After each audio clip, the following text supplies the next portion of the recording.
Let the words of my mouth and the meditation of my heart be acceptable in your sight, O Lord, my rock and my redeemer. Amen. Amen.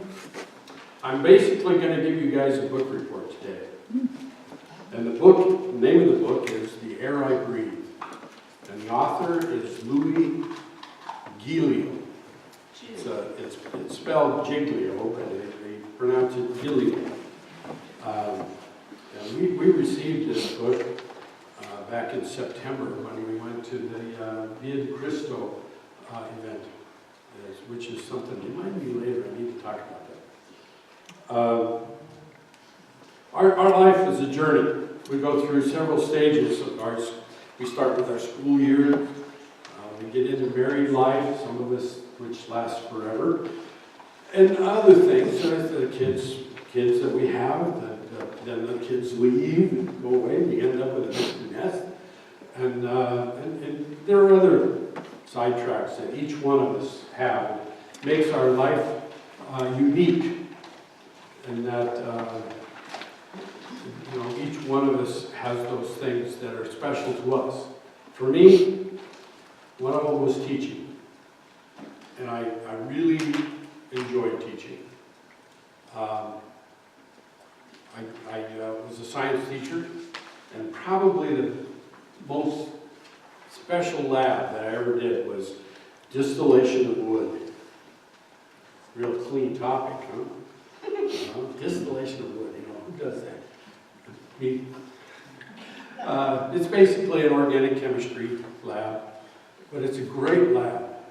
And the way I ran my class was I did inquiry-based and small groups, and I would have maybe 5 or 6 students at a time, and we'd be hovered around our apparatus. In this case, it was quite elaborate apparatus, and we would let it go, and I'd stand back and ask questions and interject comments and stop them if there were anything dangerous, because there were some things that kind of blew up. And they're supposed to do that. It's part of the process. And I really, really had a lot of fun doing this. And it was, especially with the girls, because the guys have been around tinkering with stuff a lot, but a lot of girls never did that kind of stuff. And they would do these things, and I'd make them do it. Because it was part of the deal, it's part of the learning experience. And every once in a while, not every once in a while, almost every time, I saw the light click on. And it was such a neat experience. I was jumping around. I was a cheerleader. I admit it. I had fun at it. My students had fun at it. And it was good. Giglio would call that worship. I spent a lot of time at it. And that's how he judges things. If everybody worships, it's in everybody's lives. It doesn't matter who you are and what you're doing, there is worship in your life. All we have to do is look at a few passages, and I've got a few lined out here. John 1:3, Romans 11:36, 1 Corinthians 8:6, and Colossians 1:16. They all talk about one thing. We have been made by God for God. Well, that means that we're made for worship. And that's what Giglio talks about. He doesn't matter who you are. You may be an atheist, but you still worship. There's that something in your life that you love doing, and you spend a lot of time at it. It might be, as some of them do, that you deny God vehemently, but you do it, and that's your worship. And so we look at the things that we do, and one of the other things I did, I coached wrestling a lot. I started in November, and we didn't end until summer. In Oregon, it was all about being a 3-style champion. The normal collegiate style wrestling, and then there was freestyle and Greco-Roman. And if you were a three-style champion, there was some college out there looking for you. And they were after it. And that's what we coached for. And it was basically a year-long job. And I loved it. And I was the guy that had the voice that everybody heard. The coach had come over to me, a head coach, I was an assistant, and he'd grab my hand, come on, tell him, and it didn't matter what it was or where it was. There might be 16 mats going at the same time, but he wanted me to yell something at that guy, and it usually meant I left somebody else, but because I was always yelling at somebody about something. And I loved it. And there was always those times when we won, which was, yeah! And there was those other times when we weren't so happy, but I did love it. And that's what we are. We get involved in things. We do things that we're interested in. And that's our worship. And that's what Gilio is talking about. And there's a lot to that. I want to talk a little bit about what we had a little bit of a misfire in terms of the gospel. The gospel that I wanted was from John, and I understand that Pastor wanted this reading from Matthew because this is baptism Sunday, but this is the gospel that I want to talk about. So I'm going to read to you John 4. John is my favorite of all the apostles, all the books, and John 3, obviously for obvious reason, John 3:16, but John 4 is second to me. So here it is, John 4. Now when Jesus learned that the Pharisees had heard that Jesus was making and baptizing more disciples than John, although Jesus himself did not baptize, but his disciples did, he left Judea and departed again for Galilee. And he had to pass through Samaria. So he came to the town of Samaria called Sychar, near the field of Jacob, that Jacob had given to his son Joseph. Jacob's well was there, so Jesus, weary as he was from his journey, was sitting beside the well. It was about the 6th hour. A woman from Samaria came to draw water. Jesus said to her, "Give me a drink," for his disciples had gone away into the city to buy food. The Samaritan woman said to him, "How is it that you, a Jew, ask a drink from me, a woman of Samaria?" Not normally done, right? Jesus answered her, "If you knew the gift of God and whom it is, who that is saying to you, 'Give me a drink,' you would have asked him, and he would have given you living water." The woman said to him, "Sir, you have nothing to draw water with, and the well is deep. But where do you get this living water? Are you greater than my father Jacob? He gave us the well and drank from it himself, as did his sons and his livestock." Jesus said to her, "Everyone who drinks of this water will be thirsty again. But whoever drinks of the water that I give him will never be thirsty again. The water that I give him will become in him a spring of water, welling up to the eternal life." The woman said to him, "Sir, give me this water, so that I will not be thirsty and have to come here to draw water." Jesus said to her, "Go, call your husband and come here." The woman answered him, "I have no husband." Jesus said to her, "You are right in saying, 'I have no husband,' for you have had 5 husbands, and the one you have now is not your husband. What you have said is true."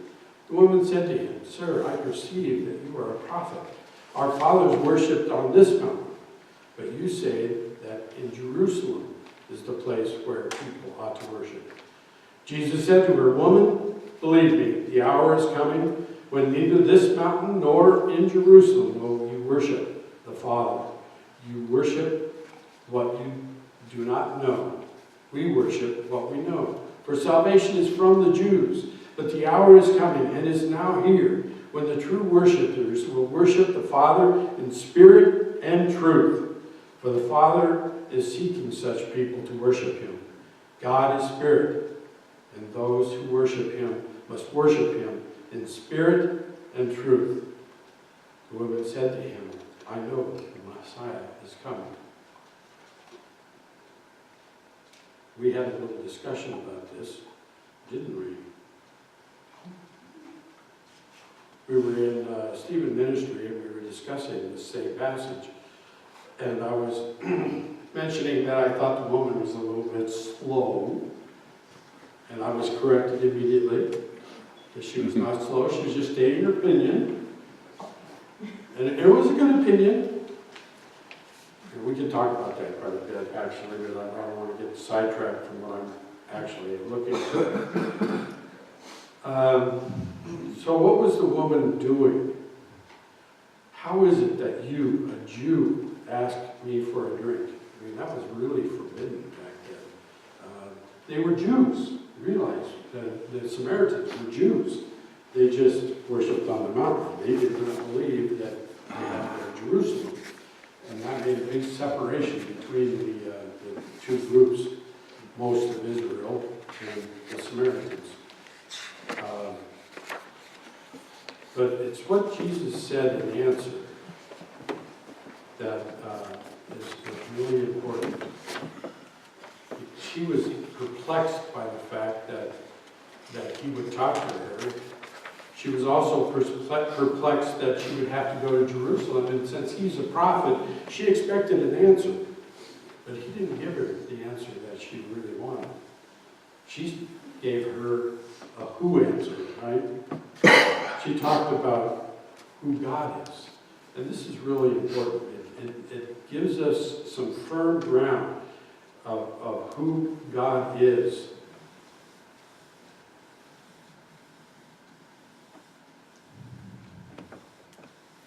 But the hour is coming, and is now here, when the true worshipers will worship the Father in spirit and truth. For the Father is seeking such people to worship him. God is spirit. Who was in the burning bush? God was in the burning bush. He was talking from it. But he wasn't standing there. His spirit was there. Who was in the cloud when Jesus was being transfigured on the mountain? God was there speaking to the disciples and to Jesus. But he was in the cloud. He wasn't in person. He was spirit. And that's a very important thing for us. And that's what I want to talk about more. So, we all have these things that we are involved in with our own personal lives that we worship. So where does God come in? How do we get God into our everyday life? I mean, the Bible tells us that we are to be continually worshiping God. How do you continually do that when you have your everyday lives to live? His Spirit is with us. We have our own lives, and we have them with intensity, and God is in us. He is everywhere, all the time. Large enough to be everything, large enough to be the creator of the world, large enough to be inside of you and to be around you.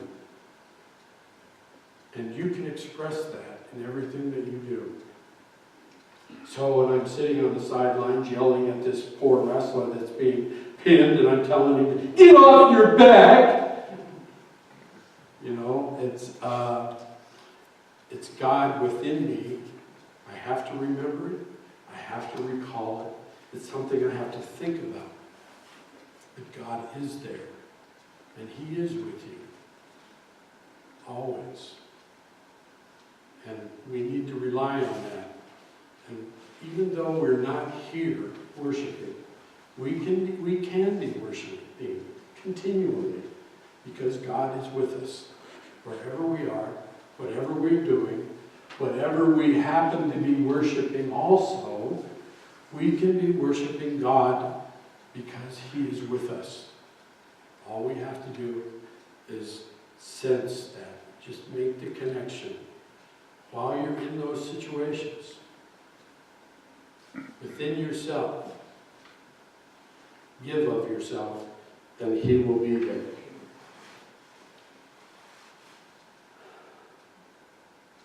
He is infinitely awesome, ultimately approachable. Worship becomes a way of life.